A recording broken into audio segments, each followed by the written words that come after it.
Cricket থেকে 7 মাসের বিরতি, অনেকেই হয়তো ভেবেছিলেন এটাই সমাপ্তি।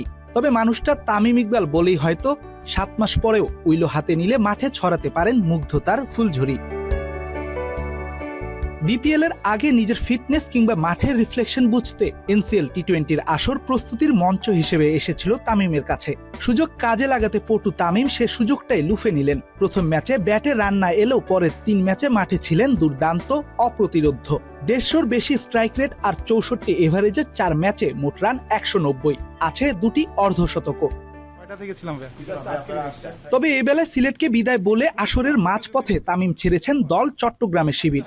ঢাকায় ফেরার পথে গণমাধ্যমে জানিয়েছেন নিজের ক্যামিও ক্রিকেট সফর নিয়ে। না, আমার এই 4টা থেকে 5টা ম্যাচই খেলার কথা ছিল। সো আজকে আমার শেষ ম্যাচ ছিল। আমার প্রিপারেশন হিসাবে যতটুকু দরকার ছিল আমার কাছে মনে হয় আমি ফুলফিল করেছি।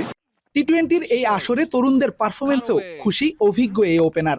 দেন অনেকেই ভালো খেলতেছে। আমাদের ফাস্ট বোলাররা যারা আছেন তারা ভেরি ইয়াং। একজন হয়তো বা 3টা-4টা টি-20 তাদের ক্যারিয়ারে খেলছে। So they will learn from this.